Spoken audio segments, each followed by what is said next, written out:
guaranteed monthly payments for the low income with recurring checks. I have all the details and exactly what you need to know right here in the video, so let's get right into it. I know in this video, I do want to take a few minutes to talk about guaranteed payments, also referred to as basic income, guaranteed basic income, GBI, monthly checks, recurring checks, ongoing monthly checks, or whatever else we want to call it. It's all essentially referring to the exact same thing. Now, I do want to take some time to talk about that here in the video and answer some questions that I've seen down below in the comment section from a few of you here in the community asking me to come back and elaborate on this topic because, believe it or not, there are millions of people all across the country right now that are already getting these types of payments, and there's legislation out there to implement this on a wide scale across the entire country for millions upon millions of Americans. So that's what I want to focus on. Let's get into it and talk about. There's a lot of details behind all this. Let's get right into the details. Really fast before we do, thanks so much for joining me. If you're new here or if you haven't done so yet,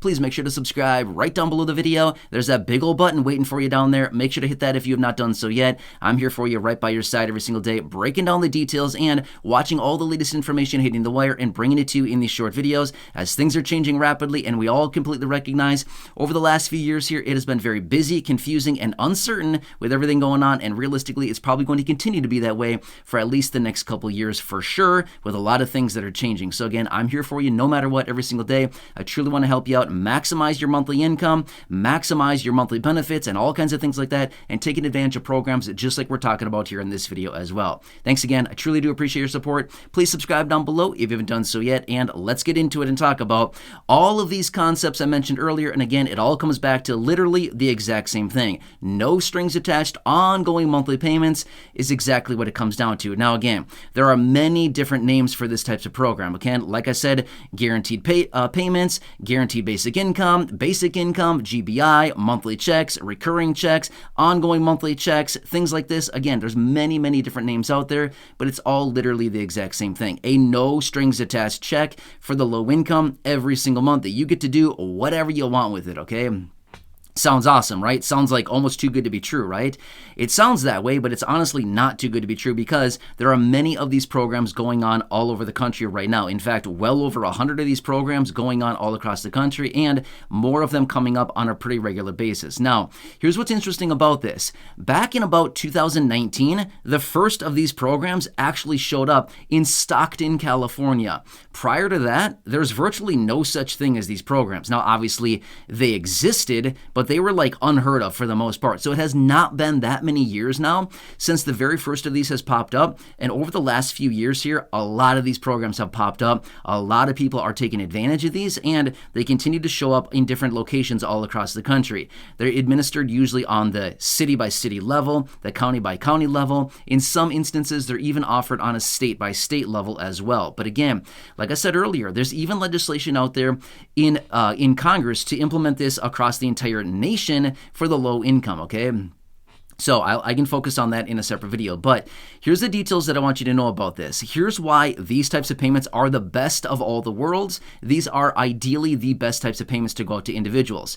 Let me explain really quickly with an instance that actually happened here over the last few years that we're all very aware of. Stimulus checks, okay? Let me use that as a quick example really fast here. Here's what was really cool. This was essentially the exact same thing. The only difference was the stimulus checks were one-off payments, okay? They were one-off payments, but they essentially had the same parameters that were focused on these guaranteed basic income type programs, or GBI, basic income, monthly checks. It's essentially the exact same concept. However, the stimulus checks were implemented one time, as in one payment each, but if they would have continued that on an ongoing monthly basis, then it would have fallen into the parameters of doing exactly this, a GBI, guaranteed basic income, or basic income type of program, okay? Let me explain really quickly because we can all relate, right? As far as the stimulus checks had gone over the last few years there, early 2020, late 2020, and early 2021, it was all essentially the same thing, and 85+% of the population got these payments, okay? So what they did is they essentially identified a few different things. Number one, dollar amount. How much are we going to send out? Well, when it came down to the first stimulus check, it was $1,200. The second one was $600. The third one was obviously $1,400, right? So that was step number one, was determining how much are we going to do. Number two, they determined the threshold as far as who would be eligible for them. the income thresholds. The first checks that went out, the $1,200, that was for $100,000 of income or less as an individual, or $200,000 or less for a married couple, okay? Remember that? The second couple checks that went out were $75,000 of income as an individual and $150,000 of income as a married couple. So again, identifying who would be eligible for it.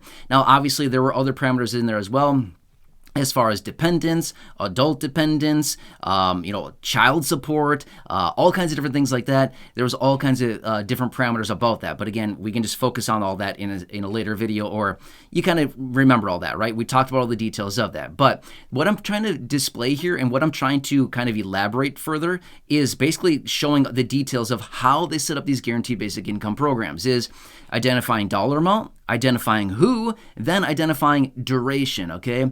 Duration is also very important. When it came down to the stimulus checks, duration was one time payment. That's it, okay? However, guaranteed basic income, they define duration usually in months, okay?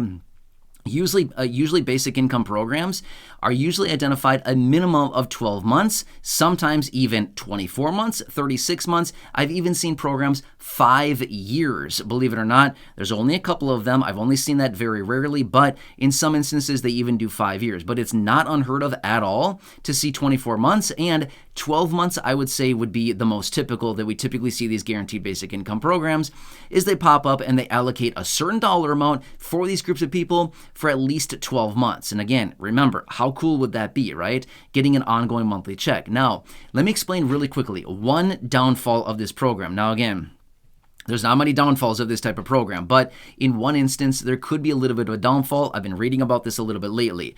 Let me explain the details really quickly, okay? Let's just say that they implement an ongoing monthly check program of, say, $500 a month for however many people, whatever the threshold is as far as eligibility. Okay, awesome. We're starting to get $500 a month. That would be great, right? That would help out a ton of people in a major way. But in this example, let's just say it's $500 a month for 12 months, okay? That's $6,000 over the course of the year. It's a lot of extra money, right? Now, here's the thing. They implement it for 12 months. After 12 months has expired, let's just say that the payments end and those $500 payments are no longer coming in. Well, guess what happened now? Over that 12-month period of time, we've all become reliant, or I shouldn't say all, but some people have become reliant on that money. When it stops coming in, now we've got a major problem, right? Because let's just say that person has become reliant on that money, using that for whatever they do, whether it's rent or a house payment or a car payment or whatever it is. It literally doesn't matter. The money could be used for whatever you want. But we've all become reliant on it, okay? Now the money has ended. Now people are in an even worse financial situation because they've been reliant on that money. It's stopped, and now it's like, uh-oh, I can't cover the bills now. I can't cover the rent. I can't cover the car payment. Can't cover all kinds of things like this. So this is one of the major downfalls that I've seen about these programs. Other than that, it's basically all 100% upside because there's nothing wrong and there's really nothing bad about getting an ongoing monthly check with no strings attached. Nobody micromanaging saying, you've got to spend it on this. Nope, you can spend it on whatever you want, right? Doesn't really matter, okay? So that's one of the cool things about it. Now, let me explain some other details. Just like the stimulus checks and the examples that I was giving you just a minute ago, is this. Remember the stimulus checks. They were not counted as income, they were not taxable, and they did not offset other benefits. Remember that? That was really, really cool, especially when it came down to SSI beneficiaries. Now, again, I obviously know that this pertains to other people as well, but there was stuff written exactly about this when it came down to SSI. SSI, can you have any income on a monthly basis? Not really, right? You can have a teeny tiny bit of income, but if you exceed these very small thresholds, now your benefits are potentially at risk. However, one of the cool things about this is when we got those stimulus checks, there was legislation and there was writing right there that said it will not offset your SNAP benefits. It will not offset your Social Security. It will not offset your SSI, and it will not interrupt your asset levels or your possession levels of cash as an SSI beneficiary for 12 months. Do you remember that? That's awesome. So in other words, it's not taxable, it's not counted as income, and it does not offset other things. The same thing goes with guaranteed basic income programs in general, okay? Maybe not all the time, but in general, that is the threshold behind these programs as well. So again, How cool would that be, right? Because remember this much as well. When we get the COLA from Social Security every single year, this happens every time, right? This time included. You get the COLA, we get a little raise to our benefit, and what's the first thing they do? They can't wait to get it back, right? They can't wait to grab it back from us through reducing SNAP benefits, for some people taxing their Social Security, all kinds of things like this, and they basically take it all back. Oh, not to mention the Medicare Part B premium, which also goes up substantially. Again, they take it all back very quickly. They announce it, they barely even announce it, the ink isn't even dry yet, and they've already figured out a way to get it all back, right? They do it every single time. We know the system, right? We know how this goes. It's not our first time at the rodeo, right? We've been here before. We know this stuff, right? So when it comes down to guaranteed basic income programs, that's not really how it goes. They give it and they say, hey, it's not going to offset other stuff, okay? Now, obviously, there could be some rules written around that say, hey, this could be counted as income, this could be taxable in your event, whatever the situation may be, and this could offset other benefits, okay? Well, that's one of the things we'd have to figure out when we get to that point. But this is basically the threshold behind guaranteed basic income, not to be mistaken with universal basic income, which is a very similar concept, but also very different at the same time. Guaranteed basic income, or GBI, basic income, whatever you want to call it, is focused on low income. Low income identified as whatever they identify the income thresholds at, whatever that happens to be, okay? Now, again, that's kind of up in the air at this point, but that is one threshold. Now, universal basic income, UBI, is focused on everybody. Everybody, okay? Doesn't matter. Income could be $5 a year. Income could be $5 million a year, or anywhere in between or above. Everybody gets a check. That is why universal basic income doesn't really work, and it's not really a concept that would ever really have any validity, because it doesn't really matter. You're not going to give checks to people that don't need it, right? That's why they continue to find time and time again that focusing these checks on the low income is the most effective approach, because it gets the money into the pockets of the people that actually need it versus just people that want it. Big difference, right? There's a big difference. Don't get me wrong. We all want things, right? I want a Ferrari. I want an airplane. I want all kinds of stuff. I want a semi-load of gold bars. Seriously, I want a semi-load of cash. Just because we want it doesn't mean we need it, right? I mean, I could think of all kinds of things that I want. Do I need them? No, I don't need a lot of stuff, right? I don't need many things at all. In fact, I'm a minimalist. I don't like a lot of stuff because that's just not how I am, right? I have you've seen my shirts. I have like 12 shirts. I mean, seriously, right?